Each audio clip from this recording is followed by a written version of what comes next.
Hi, today I'm going to make a video giving a preview and prediction for the 2017 FIFA Confederations Cup tournament. The Confederations Cup begins this coming Saturday. It is taking place in Russia, which is the country that is also hosting the 2018 World Cup, which will take place next summer. If you're not familiar with the Confederations Cup is a tournament that happens every 4 years, like the World Cup, and it always takes place the summer before the World Cup. And it's, as I mentioned, it's an 8 team tournament, and the way that the teams are entered is that 6 of the teams are the 6 uh, Confederation winners from around the world, and one slot is allocated towards the winner of the previous World Cup, and this year that's Germany, and then the host is also automatically in the tournament, like the case is for the World Cup.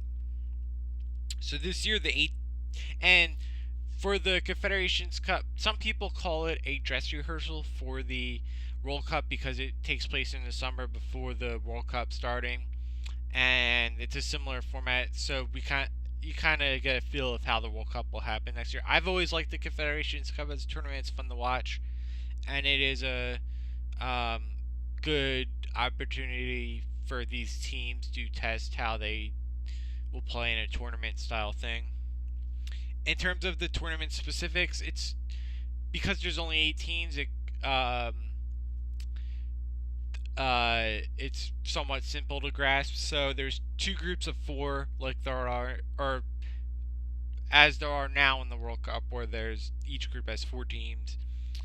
Um, Group A and Group B, and then the winner of Group A will play the runner-up of Group B in a semifinal, and then in the other semifinal, the winner of Group B will play the runner-up of Group A, and the 2 winners of the semifinals will meet in the final.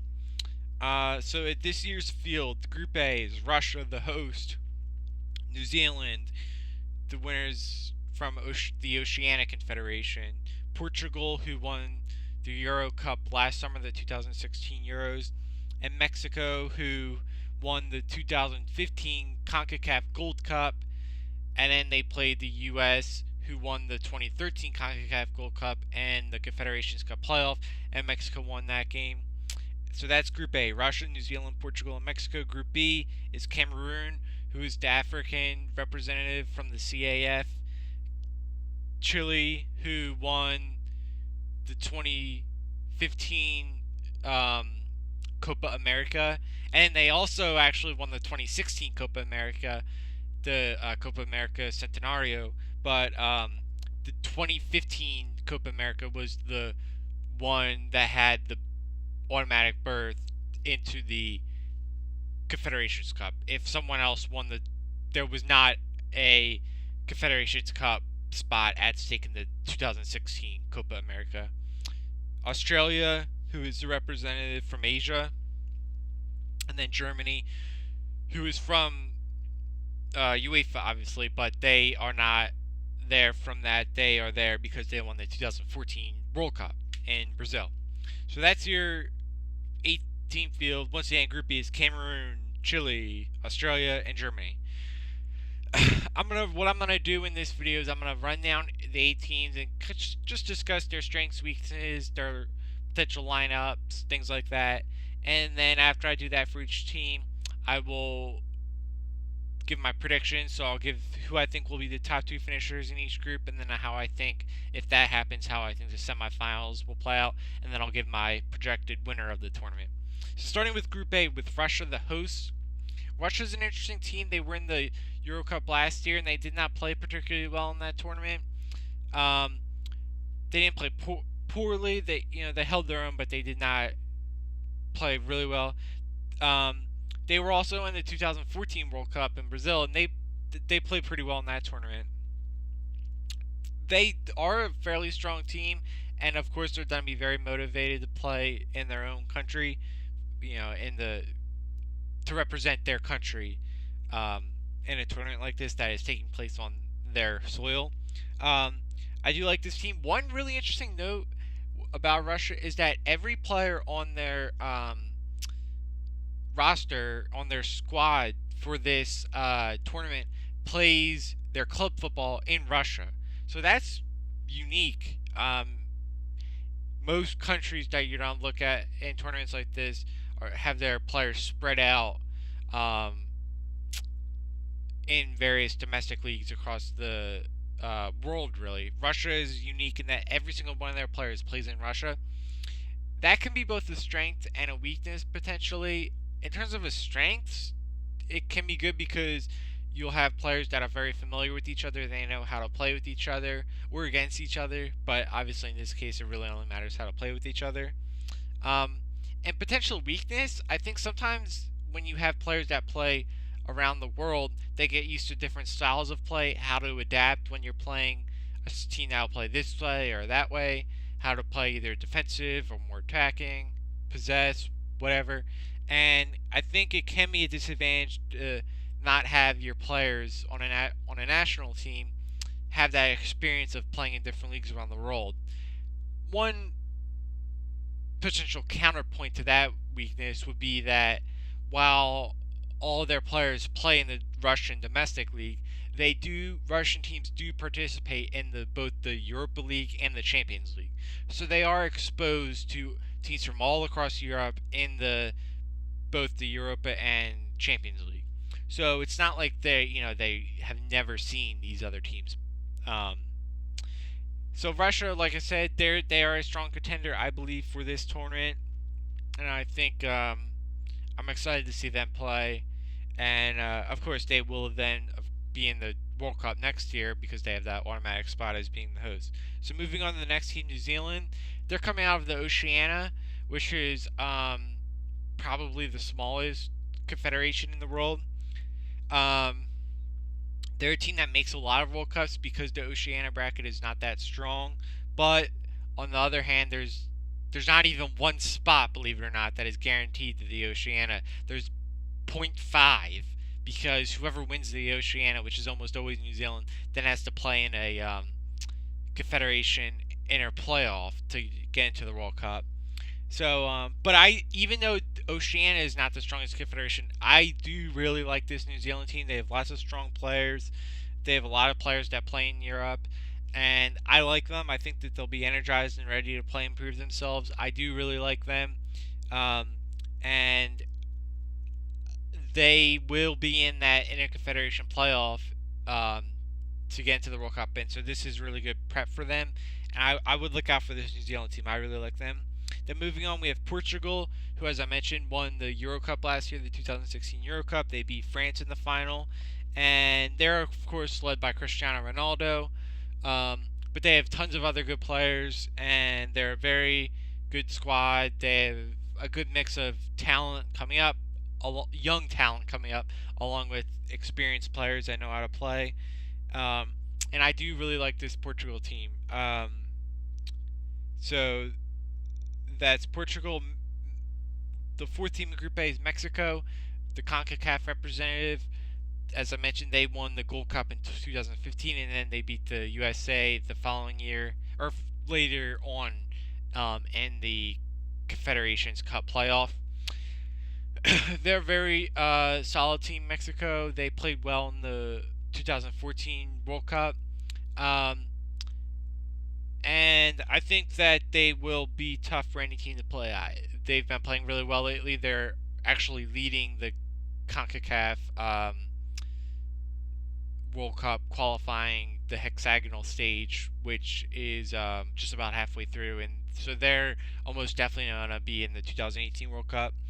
And if you look at their squad roster, they do have a strong squad. Almost all of their top players are in their squad for this tournament. So then moving on to Group B, we have Cameroon, the African representative.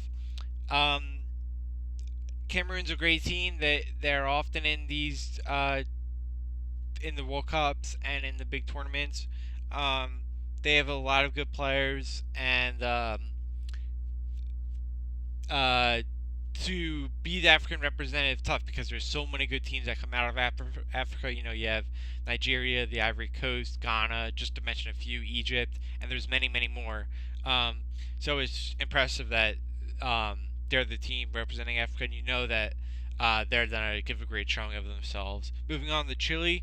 Chile's a great team. As I mentioned, they actually won two Copa Americas in back-to-back years, which is so difficult to do if you think about the South American teams, how good um, CONMEBOL, which is the South American Confederation.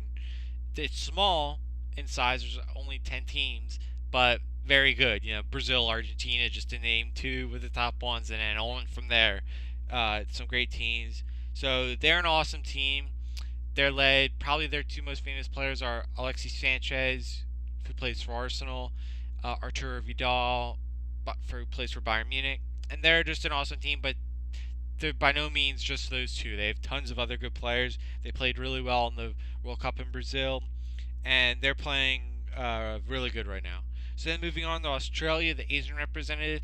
This is another team like New Zealand that has a lot of players playing in different parts of the world. They do have a decent amount of players playing in Europe, and this is another team that I really like. I think their nickname is the Socceroos, which is really neat. And this is another team that I really like. Very talented team, and they're another one that should be in the 2018 World Cup. In fact, looking at it, all 8 of these teams have a strong chance if you look at the current World Cup qualifying standings. All 8 of these teams have a good chance of playing in the World Cup next year in Russia. So then moving on to the 4th team in Group B is Germany, of course, the defending World Cup champions. They actually don't have a full squad in the sense that some of their best and most famous players aren't in their Confederations Cup squad. So some guys like Ozil, Thomas Müller, Tony Kroos, just name 3. But they still are a very talented squad. They should not be underestimated. They're maybe led by Julian Draxler, who's one of the best young players in the world. They also have Kimmich, who's awesome. And I think they're just an awesome team. And even if they are missing some of those top players, that they still have a very strong squad. So moving on to my predictions portion. Before I give my predictions, I should note all 8 of these teams are really good, and these were difficult predictions to make. I think that's going to make watching this tournament so fun, is that there's really no, like easy 3 points in the group stage, and all these games are going to be battles, and it's going to be a lot of fun to watch. With that being said, in Group A, I'm going to have Portugal winning the group, and I'm going to have Russia coming in second. The reason I have Portugal winning the group is they're just a really hot team right now. They just seem to be winning. And then, of course, Cristiano Ronaldo, their leader, who he plays for Real Madrid, of course, and they've won 2 straight Champions League titles. And so yeah, coming off their Euro Cup win last summer, I'm gonna have them winning the Group A. Russia coming in second.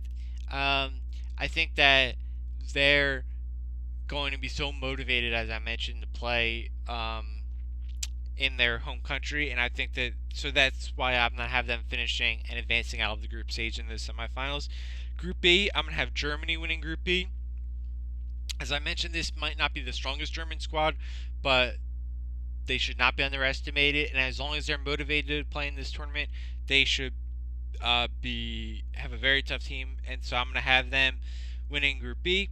And then I'm going to have Chile finishing second in Group B and advancing into the semifinals. I love this Chile team. They're so talented, so deep. They play so well together as a team. To win those back-to-back Copa Americas is so impressive. So I'm going to have them finishing runners-up in Group B.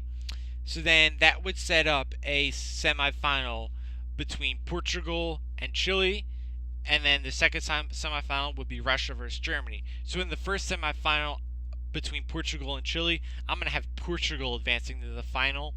Again, I'm just really high on this Portugal team right now, and it's not just Ronaldo; it's so many other players. And then in the game between Russia and Germany, two European teams going at it. I'm going to take Germany in that one in the semifinal to advance to the final. So according to me, we're going to have a Portugal versus Germany 2017 Confederations Cup final. That would be an awesome game. Love to see that. And I am going to have Portugal winning the final. So I'm going to have Portugal as my predicted Confederations Cup champion for 2017. So I'm very excited for this tournament. It definitely gets you excited and in the mood for the World Cup. The World Cup is such a great tournament. It's really just almost a magical month when the World Cup.